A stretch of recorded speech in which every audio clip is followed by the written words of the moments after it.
les salles des enfants, etc. Et le tribunal fédéral a estimé que,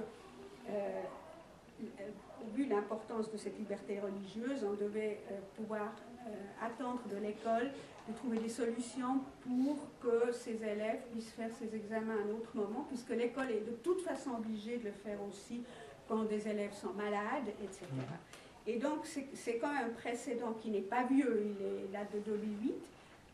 Je ne suis pas certaine qu'il aurait exactement eu la même réponse maintenant, mais on n'a pas de raison de croire que non. Mais c'est un précédent qui permet, au moins, si vraiment dans le dialogue on n'arrive pas plus loin, de pouvoir invoquer cette disposition. Ensuite, c'est l'université. Alors, la situation est un peu différente pour l'université, parce que l'école, il y a d'abord l'école obligatoire où tout le monde doit aller, même jusqu'à la maturité, il y a un autre statut que l'université. À l'école, si on rate une séance une année, on doit attendre une année en général pour refaire. Les universités ont plus grande liberté, et puis depuis des années, déjà bien avant cette résurgence de cette problématique, il y a de très grandes différences selon université et selon faculté, mais en règle générale, pour les examens à l'université, il y a plusieurs sessions, et il est quand même très rare que toutes les sessions tombent sur des fêtes ou des shabbats.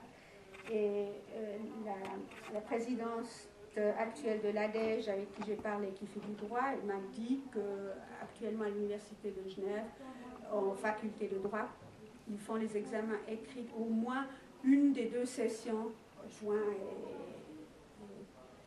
et septembre, je ne sais plus comment c'est maintenant, hors d'un Shabbat, puisqu'ils font des examens de Shabbat, s'ils doivent réserver ces salles à l'expo, etc. On ne peut pas, pour quelques juifs, organiser les choses différemment.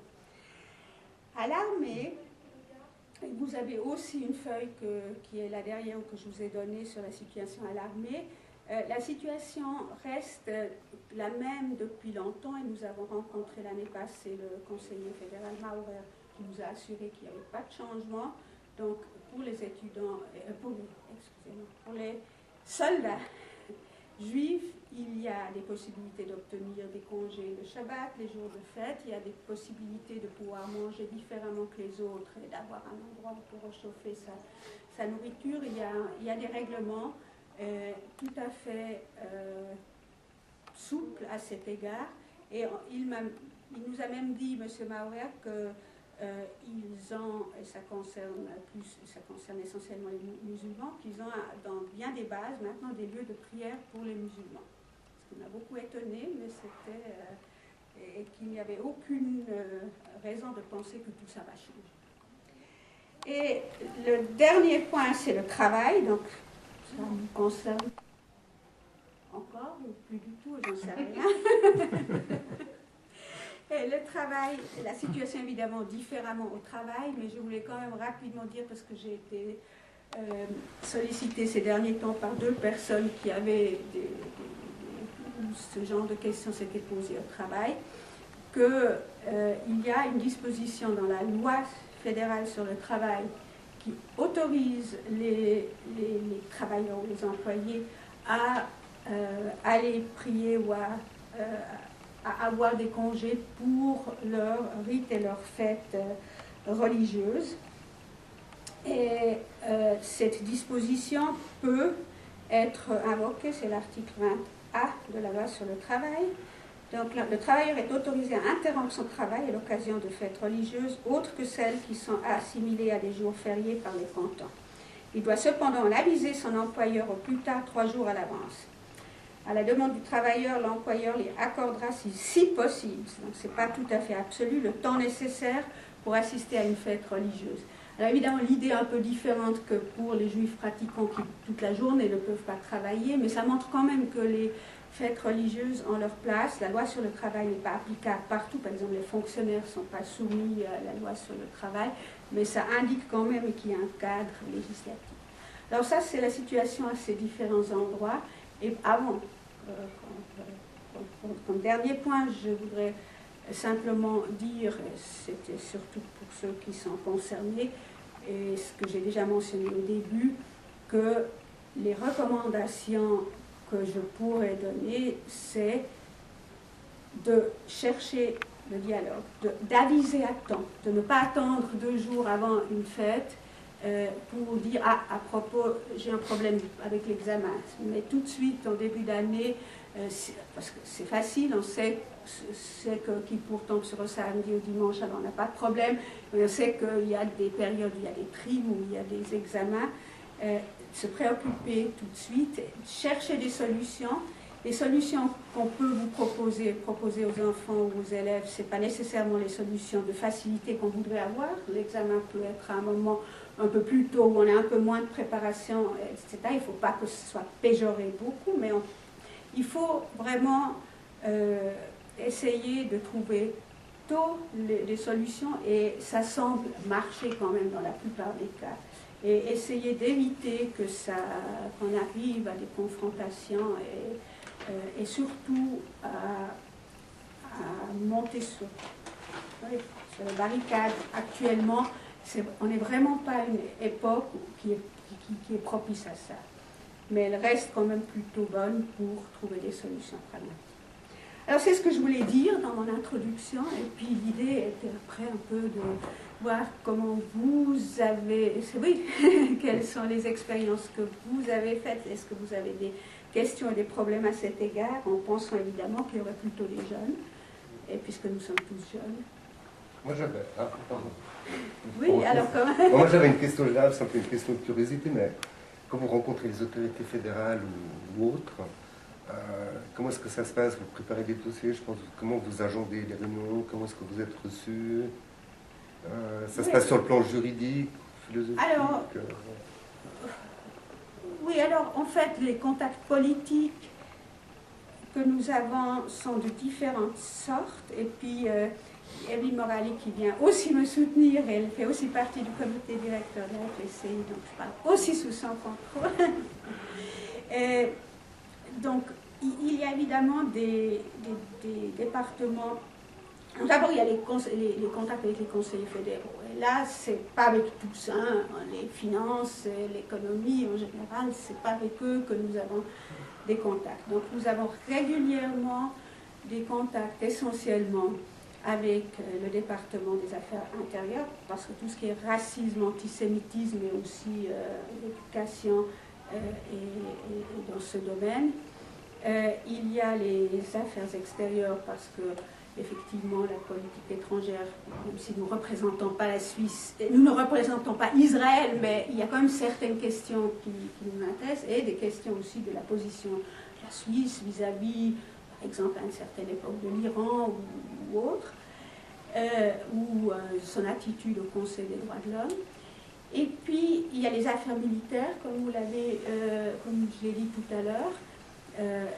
Et en dernier, il y a ce qui concerne l'importation de la viande cachère, la cache-route. C'est en fait les 4 secteurs où nous avons des réunions aussi bien avec les conseillers fédéraux qu'avec des fonctionnaires pour des questions particulières. À part ça, nous avons des réunions avec des partis politiques. Nous rencontrons chaque camp la direction de chacun des partis politiques sur le plan fédéral pour aborder aussi l'essentiel des questions. Maintenant, pour répondre à votre question sur le contenu, alors évidemment, il y a des gens qui sont intéressés par l'aspect philosophique, mais en fait, on a quand même, le but est quand même de voir quelles sont les questions d'actualité et de les sensibiliser à la situation des Juifs en Suisse sur ces questions. De voir là où il y a quelque chose en cours, est-ce que ça marche, est-ce que ça ne marche pas, est-ce qu'il faut adapter quelque chose ou pas. Et des aspects juridiques peuvent jouer un rôle, aussi des aspects philosophiques, parce qu'on peut expliquer certaines choses un peu mieux, mais c'est quand même plutôt très concret, politique. Est-ce qu'il y a un projet? Par exemple, la circoncision. Il y a 2 ou 3 ans, il y avait un... Bonjour, asseyez-vous.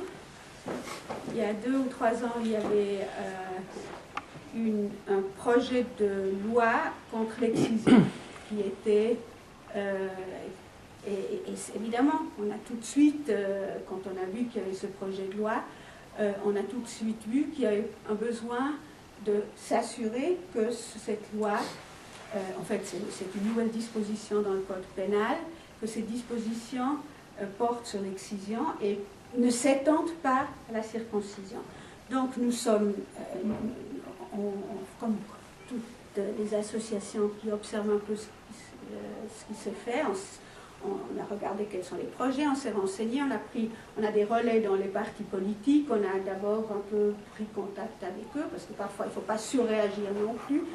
Et puis on a, lors de nos réunions régulières avec les partis, on a mentionné ce sujet, on s'est assuré, tout le monde nous a dit non, c'est très bien quelle est la différence entre l'excision et la circoncision, et ce qui a été traité dans cette loi, qui a été votée peu avant, 6 mois à peu près avant que ce cas allemand soit apparu,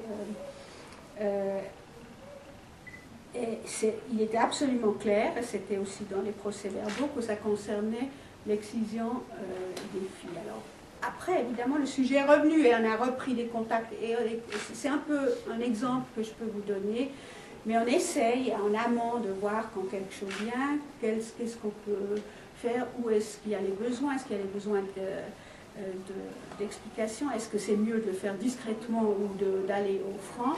Pour la circoncision, on a décidé de ne pas...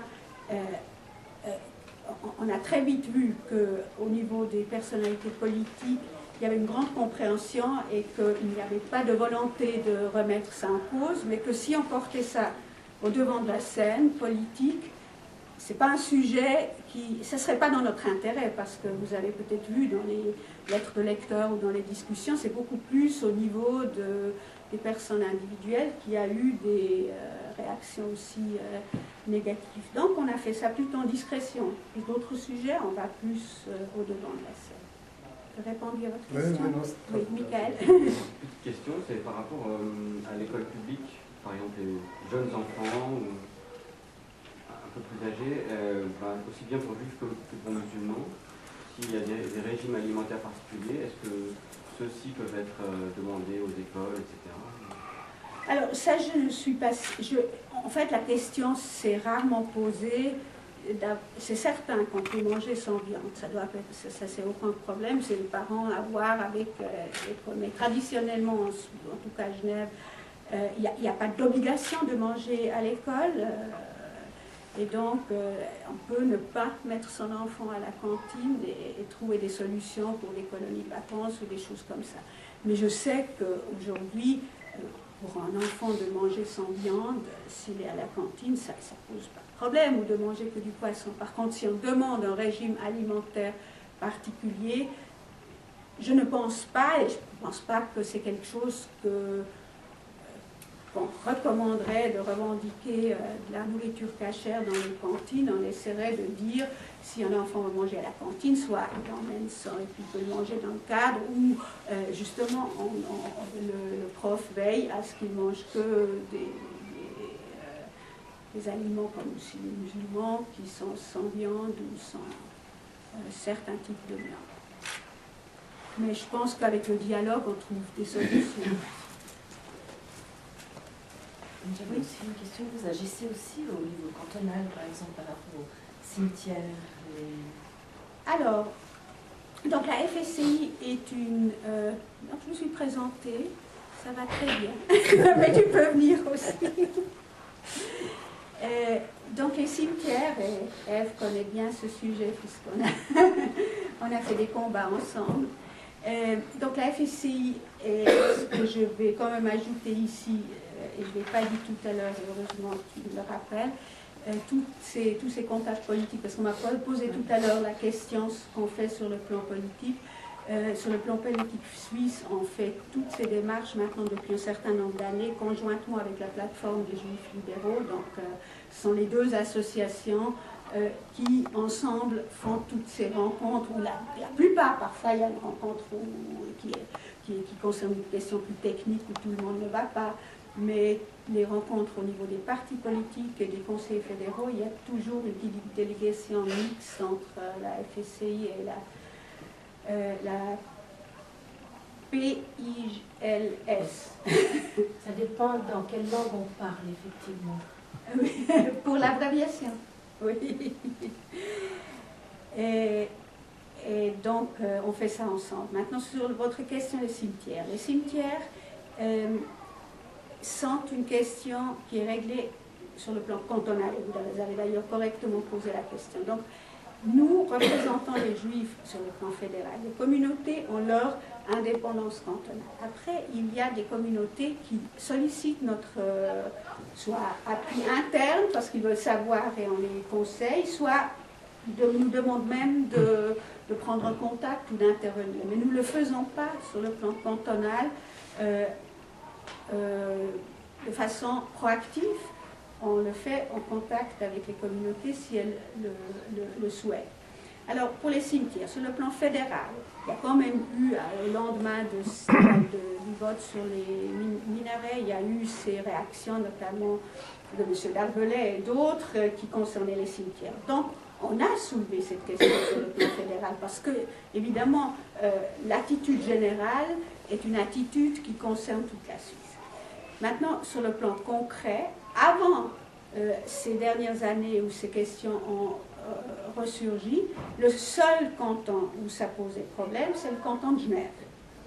Puisque, pour les Juifs, je ne parle pas pour les musulmans, mais puisque dans les cantons suisses allemands et même romans, à l'exception de Neuchâtel, qui a un statut de laïcité similaire à Genève, il y a partout des cimetières, partout où il y a besoin, hein, il y a des cimetières confessionnels juifs privés.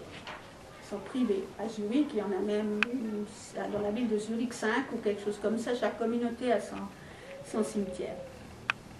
Et il n'y a que Genève qui a cette loi sur les cimetières qui interdit des cimetières confessionnels sur le territoire. Donc il y a quelques années, c'est à l'époque où moi j'étais encore aux commandes de la CIG, et aussi avec le GIL, on s'est battu pour pouvoir modifier cette loi. Et à Genève, déjà à l'époque, c'était extrêmement difficile. Ce qui est bizarre, c'est qu'il y a certaines questions comme le voile qui posent plus de problèmes en France, alors que le cimetière, ça pose problème à Genève, et que notre cimetière, vous le savez certainement, est en France et l'entrée en Suisse, alors que la France est le pays de la laïcité par excellence. On a pu à l'époque avoir des terres pour un cimetière juif suisse. Et on a vu que la résistance était toujours très grande. À l'époque, c'était les radicaux, il y avait essentiellement, on parlait du Sonderbund, du risque de presque la guerre civile pour des raisons religieuses. Donc on s'est battu pendant quelques années, on a obtenu très peu de choses, mais quand même, l'une c'est pour les juifs et les musulmans, il y a des carrés confessionnels maintenant au cimetière Saint-Georges, qui, d'un point de vue halachique en tout cas, ne conforment à ce que nous on aurait souhaité, donc ça pose un problème pour, selon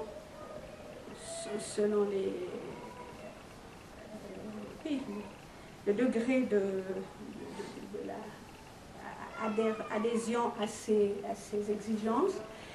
Et la seule chose qu'on a pu obtenir en ce qui concerne les cimetières privés, c'est qu'on nous autorise à installer des tombes, à enterrer des gens dans le périmètre du cimetière de Verrier existant, côté suisse. Je ne sais pas si vous connaissez le cimetière de Verrier, on rentre côté suisse, et puis à l'entrée, il y a un gazon. Une fois qu'on a passé le portail, vers la gauche, et puis un peu vers la pente, au-dessus il y a le parking, mais sur ce gazon et le début de la pente, on a le droit maintenant de mettre des tombes, alors qu'avant, c'était seulement jusqu'au chemin qui marquait la frontière entre la France et la Suisse. C'est la seule chose qu'on a pu obtenir. Ce qui peut, on n'a encore pas commencé, la CIG n'a encore pas commencé à utiliser cette partie du Le terrain. terrain Parce qui est en Suisse. Pardon? Le terrain côté suisse. Oui, mais seulement celui-là. Donc, cette disposition de la loi sur les cimetières, c'est un alinéa qui a été ajouté. Ça concerne que ce bout de terre. C'est-à-dire le jour où ça nous donne, je ne sais pas, 20 ans de plus ou quelque chose comme ça. Mais le jour où on arrivera vers le bout, même avec ça, il faudra trouver d'autres solutions. Et à Saint-Georges, les concessions, elles sont pour combien de temps? Alors, c'est des concessions, sauf erreur, elles sont renouvelables. Hein. Je crois que c'est 3 fois 30. On arrive à 99 ans qu'on peut prendre. Je crois que c'est, je ne sais pas si tu sais, 3 fois 30. 3 fois 33 ans. Hein, c'est quelque chose comme ça. On peut à la fois, après, il n'y a pas de disposition qui dit qu'on ne peut pas le renouveler après. Mais on ne peut pas déjà payer maintenant pour 4 fois 33 ans ou 5 fois. On peut payer pour 3 fois 33 ans. Et la situation actuelle, parce qu'on a longtemps parlé du fait que Genève, le canton de Genève n'est pas grand, etc. La situation au niveau des cimetières a changé parce que beaucoup plus de gens chrétiens ou sans religion se font incinérer. Donc il n'y a pas un besoin en surface qui est trop important par rapport à la disponibilité. C'est un peu logique qu'on s'intéresse ici tous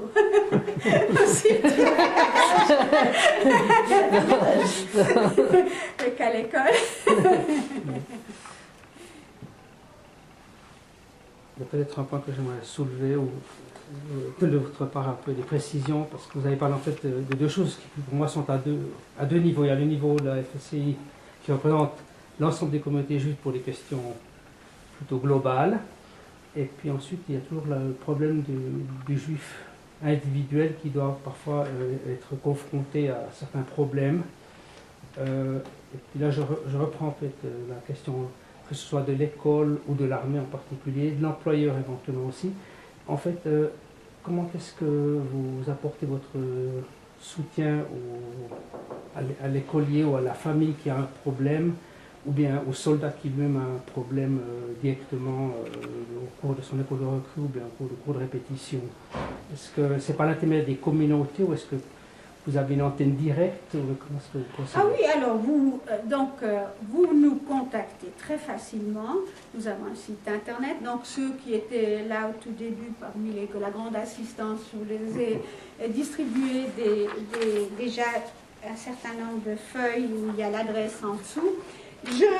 Vous pouvez nous contacter directement. Maintenant, comme je l'ai dit, au niveau des compétences en général, l'armée, c'est la FSCI. Il n'y a pas de compétences cantonales, c'est aussi la plateforme, mais c'est fédéral.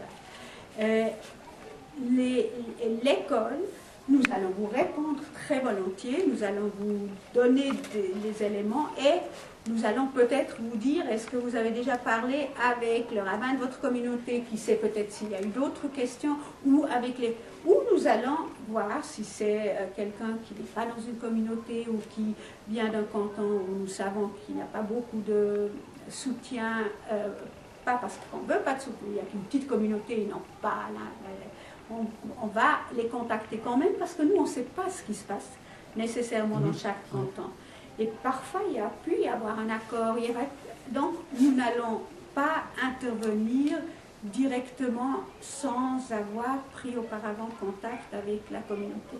Mais ça n'empêche personne, même sur ces questions-là, de nous contacter, de nous poser des questions, après contacter la communauté ou de nous demander de voir avec la communauté. C'est tout à fait possible. Nous avons un site, parce qu'on m'a dit, on a 5 minutes seulement. Il y a une dame qui est venue faire comme ça. Elle a fait comme ça hier. Donc, il y a les gens qui se promènent en dehors. On a donc un site internet et on a où il y a des renseignements. Ces feuilles que je vous ai distribuées qui sont là-bas aussi, vous pouvez les télécharger en français et en allemand. Et nous avons très nouvellement, mais c'est moins pour ce genre de questions, mais vous trouvez au moins, vous avez aussi une rubrique de contact. Nous avons une app, on m'a dit c'est pas un app, c'est une app. Ah, Nous avons une application. pour l'instant que sur iPhone. Donc, je m'excuse auprès de ceux qui... Je cherche la petite feuille. Donc je vous invite très chaleureusement à télécharger ça sur votre iPhone. Et vous trouvez là-dedans aussi la possibilité d'envoyer un petit mot, mais il y a des rubriques comme événements. Les communautés peuvent nous annoncer des événements qui sont directement là-dedans. Il y a les restaurants cachers, les magasins cachers qu'on trouve géographiquement avec géolocalisation. Il y a une possibilité d'annoncer des actes antisémites. Ça arrive pour la Suisse romande à la CICAD, pour la Suisse allemande à la FSCI. On a toute une série d'options qui peuvent être utiles. Si vous êtes à Zurich, vous cherchez un restaurant cachère, vous voulez acheter quelque chose, vous pouvez directement trouver ce qu'il y a, où est le restaurant le plus proche, où est-ce qu'il y a une activité, une soirée, une conférence. Mais là, ce n'est pas nous qui les recensons, c'est les communautés ou les institutions qui peuvent l'annoncer online et puis ça paraîtra dedans. Donc nous ne pouvons pas aller dans toutes les communautés et voir ce qu'ils font. C'est vraiment proactif. Mais en tout cas, vous pouvez nous contacter à Zurich. Selon la question que vous avez, on acheminera votre question vers la personne qui pourra au mieux vous répondre. Oui. Donner peut-être une précision. Pour l'enseignement à Genève, en tout cas, il y a des directives cantonales qui sont données par le département de l'instruction publique. Donc si on a une question, on peut leur poser la question. Il y a eu des problèmes notamment pour les fêtes religieuses. À quel moment il y a des fêtes religieuses? Certains directeurs ont refusé. Ouais. Par contre, il y a des directives, on peut simplement les renvoyer aux directives de l'enseignement qui dit exactement les fêtes. Par contre, il commence à y avoir un problème très sérieux, effectivement, sur les fêtes religieuses juives et les fêtes musulmanes, où beaucoup de personnes ont dit justement, si on était dans un enseignement laïque, pourquoi est-ce qu'on donnait des fêtes, des congés, et ça vient d'être supprimé pour les enseignants, parce que nous avions droit, en tant qu'enseignant, à 1 jour par année, c'était 2 jours avant, et à partir de cette année, c'est terminé, il n'y a plus de jours de congé, vous ne pouvez plus prendre congé en tant qu'enseignant juif. C'est interdit. Se faire déduire du salaire. Ça se fait déduire du salaire, proportionnellement les vacances et tout ce que vous voulez, qu'est-ce que vous traitez tout. Oui, mais ça concerne les enseignants et cette question m'a été posée par un enseignant et je me suis renseignée à Zurich, c'était toujours comme ça. Voilà, c'est Genève qui faisait une exception. Juste encore un petit mot pour la plateforme. La plateforme est donc née d'un refus de la FSCI d'accepter les communautés libérales. Donc elle est née il y a exactement 10 ans, puisque nous fêtons le 1er décembre les 10 ans de la création de la plateforme, qui se fêtera le 1er décembre à la communauté libérale, puisque nous fêtons le même jour les 10 ans de l'initiative de Genève. Et les deux vont être cumulés. Donc c'est une annonce. Cette soirée qui a été reportée. Cette soirée a été reportée, mais pour mieux rebondir. Mais pour des bonnes raisons. Hein, pour des bonnes raisons, le 1er décembre a été signé, il y a 10 ans, l'initiative de Genève. Donc on essaye d'avoir une partie de ceux qui ont signé seront présents à Genève. Vous allez recevoir des amis tous, mais en avant-première, c'est un grand événement de la plateforme. Bien, nous avons un stand en bas, comme pour cette salle, on nous a mis tout au bout. On a un stand parce que la FSCI, il y a des livres qui sont édités, il y a des activités jeunesse. Vous pouvez passer, vous renseigner aussi là-bas. Et puis de toute façon, nous ne sommes pas un endroit où on ne peut pas se contacter. Voilà. Merci d'être venu. Merci beaucoup. Juste un petit instant.